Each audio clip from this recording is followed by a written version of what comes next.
মায়ের কাছে সন্তানেরা কোনো আবদার করলে মা চেষ্টা করে সেটা সাথে সাথেই পূরণ করার। মা তো মাই হয়, মায়ের সাথে তো কোনো কিছুর তুলনা হয় না। সো হ্যালো এভরিওয়ান, আসসালামু আলাইকুম। সবাইকে ওয়েলকাম করছি আমার নতুন আরও একটি ভিডিও দেখার জন্য।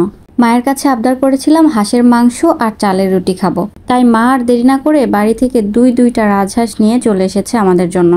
রাজহাঁস তো আমার কাছে অনেক ভালো লাগে, আর হাঁসের মাংসের সাথে চালের রুটি ছাড়া কি চলে বলেন? তো প্রথমেই এখানে হাঁসের মাংসটা ফ্রিজ থেকে বের করে বরফ ছাড়িয়ে ভালো মতো পরিষ্কার করে নেওয়া হচ্ছে। এখানে আমার আপু হাঁসের মাংসগুলো সুন্দর মতো ধুয়ে নিচ্ছিল। আজকে আমি ক্যামেরাম্যান, আজকে আমি কোনো রান্না করব না, আজকে শুধু আমি ভিডিও করব। আর এদিকে আমার মা চালের আটার রুটি বানানো শুরু করে দিয়েছেন।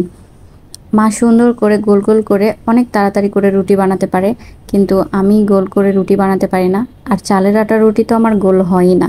দেখুন কত সুন্দর পাতলা গোল গোল রুটি হয়েছে। কোন কোন আপুরা সুন্দর করে চালের রুটি বানাতে পারেন অবশ্যই কমেন্ট করে জানাবেন। এদিকে মাংস ধুয়ে নেওয়া শেষ, সাথে পেঁয়াজ রসুন আরও সব মশলাও কাটাকাটি করা শেষ। এখন মাংস রান্নার পালা। এরপর আপু হাঁসে সব প্রয়োজনীয় মশলাগুলো দিয়ে দিচ্ছেন। আদা বাটা, হলুদ, মরিচ, পেঁয়াজ, আস্ত রসুন, দারচিনি, এলাচ, লবঙ্গ, তেজপাতা সবগুলোই একসাথে দিয়ে দিচ্ছে। হাঁসে এই মশলাগুলো একটু বেশি দিতে হয়, কারণ হাঁসের একটা গন্ধ আসে, তো মশলা বেশি হলে সেই গন্ধটা আর আসে না। একদম শেষে পরিমাণ মতো তেল দিয়ে মশলার সাথে মাংসগুলো ভালোভাবে মিশিয়ে একটা ঢাকনা দিয়ে ঢেকে রান্না করতে বসিয়ে দিল। হাঁসের মাংস রান্না হতে একটু সময় লাগে, তাই ঢেকে দিলে খুব তাড়াতাড়ি মাংসটা সিদ্ধ হয়ে যায়।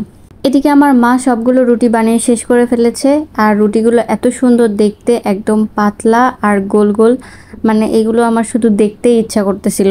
এখন রুটিগুলো ভেজে নেওয়া হচ্ছে, একদিকে মাংস রান্না হচ্ছে আর আরেকদিকে রুটি ভাজা হচ্ছে। রুটিগুলো বানানো হয়েছে যেমন সুন্দর, আর ভাজাও হচ্ছে অনেক সুন্দর হয়ে ফুলেছে সবগুলো রুটি। রুটি ভাজতে ভাজতে এদিকে আমাদের হাঁসের মাংস রান্নাও কমপ্লিট হয়ে গিয়েছে।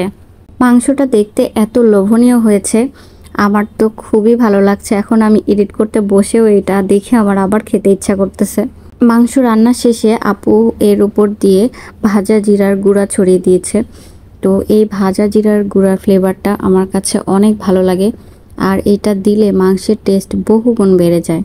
এই তো এদিকে আমাদের সবগুলো রুটি ভেজে নেওয়া শেষ। দেখুন কত অল্প সময়ের মধ্যে আমার মা কতগুলো রুটি বানিয়েছে। আমি যেহেতু চালের আটার রুটি বানাতে পারি না, তাই মাঝে মাঝে আমার যখন খেতে ইচ্ছা করে আমার মাকে বলার সাথে সাথে আমার মা এটা আমাকে বানিয়ে খাওয়ায়। এই তো এদিকে টেবিলে সবাই খেতে বসে গিয়েছে, কারো আর দেরি সহ্য হচ্ছে না এই হাঁসের মাংস আর রুটি সামনে রেখে। তাই তো আপু তাড়াতাড়ি তাদেরকে খাবার দিয়ে দিয়েছে। এই তো রুটি, হাঁসের মাংস, লেবু, সাদা ভাতও ছিল সাথে। আপনারা কে কে হাঁসের মাংস আর চালের রুটি পছন্দ করেন কমেন্ট করে জানাবেন। আমার আজকের ভিডিওটি ভালো লেগে থাকলে লাইক, কমেন্ট, শেয়ার করে আমার পাশে থাকবেন। ভিডিওটি এখানেই শেষ করছি, দেখা হবে নতুন কোনো ভিডিওতে। সে পর্যন্ত সবাই অনেক ভালো থাকবেন। আল্লাহ হাফেজ।